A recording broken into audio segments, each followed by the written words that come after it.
Assalamualaikum everyone, my name is Simgariad and welcome to my YouTube channel True Helper। Guys आज हम start करने वाले हैं MTH302 की असाइनमेंट नंबर 1 जो कि कल से ओपन हो चुकी हुई है। वीडियो स्टार्ट करने से पहले आप तमाम स्टूडेंट से गुजारिश है, रिक्वेस्ट है कि काइंडली चैनल को सब्सक्राइब कर लें अगर आपने सब्सक्राइब नहीं किया, और अपने फ्रेंड्स से ज़रूर शेयर किया करें ताकि उनकी भी हेल्प हो सके।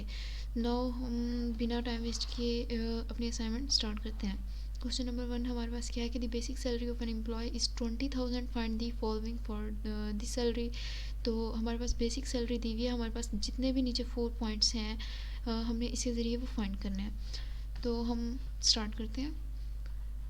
बेसिक सैलरी हमारे पास जो दी हुई थी तो उसके ज़रिए हमने पहले पार्ट ए में जो ए पॉइंट हमारे पास है हमने क्या फाइंड किया, calculate the allowances. If allowances are 50% of the basic salary, what is the taxable income of employee, also find gross salary। तो हमने फाइंड करना है अलाउंसेस जो कि 50% हैं बेसिक सैलरी के।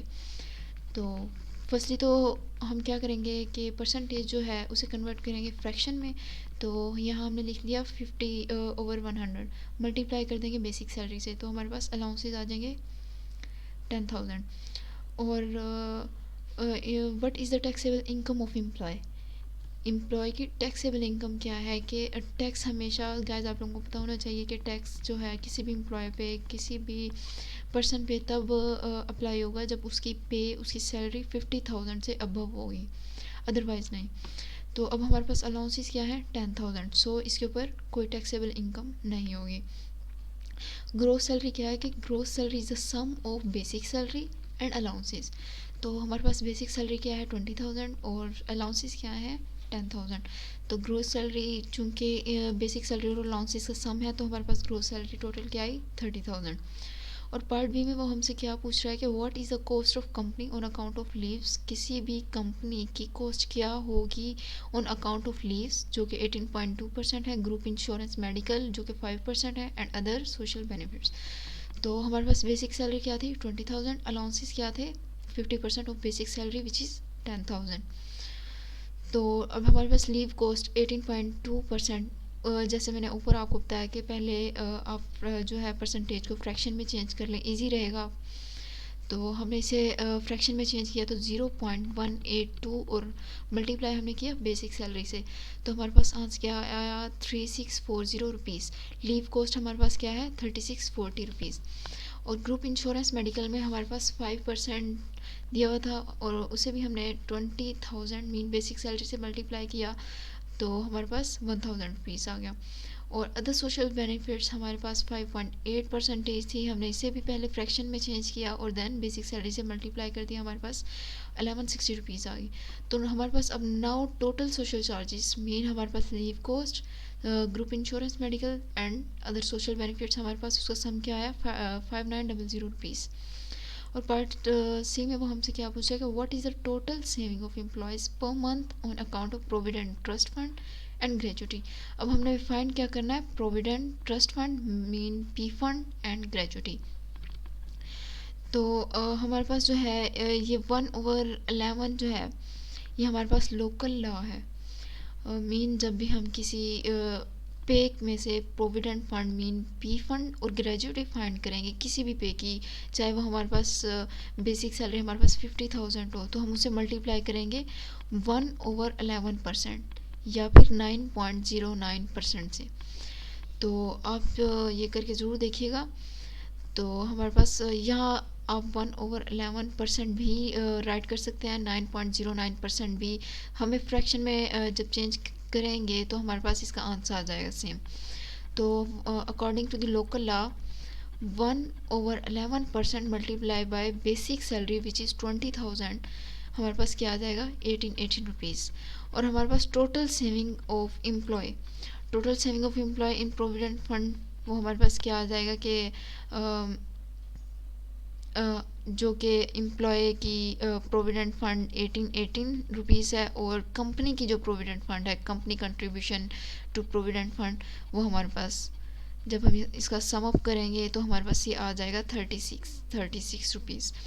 और ग्रेजुएटी का भी यही हिसाब है कि जैसे कि हम पी फंड में लोकल लॉ लगाते हैं 1/11 को मल्टीप्लाई करते हैं बेसिक सैलरी, इसी तरह ग्रेजुएटी में हम लोकल लॉ को बेसिक सैलरी से मल्टीप्लाई करेंगे तो हमारे पास वही आंसर 18 रुपीज़ आएगा। जब हम इसे परसेंटेज में कन्वर्ट करेंगे तो वो हमारे पास, आप इसी 18 को 100 से डिवाइड कर दें तो हमारे पास परसेंटेज में आंसर आ जाएगा कि ग्रेजुएटी जो है वो 20,000 जो हो गया हमारी बेसिक सैलरी है उसका कितना हिस्सा है, 18.18%। हमारे पास पार्ट डी है, define gross remuneration and also find gross remuneration for the above salary packages।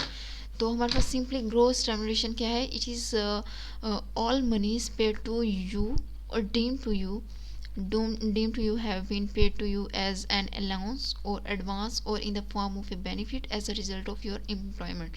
Simply हमारे पास क्या है कि ग्रोस रेम्यूनरेशन वो तमाम रकम है जो आपको मुलाजमत के फ़ायदा की शक्ल में बतौर अलाउंस दी जाती है, जैसे बोनस आप ये कह सकते हैं, मुलाजमत के फ़ायदा की शक्ल में बतौर अलाउंस दी जाती है। ठीक है, अब हमारे पास क्या है कि ग्रोस रेम्यूनरेशन जो है सिंपली वो सम होता है ग्रोस सैलरी का, प्रोविडेंट फंड का, ग्रेचुइटी का एंड टोटल सोशल चार्जेस का।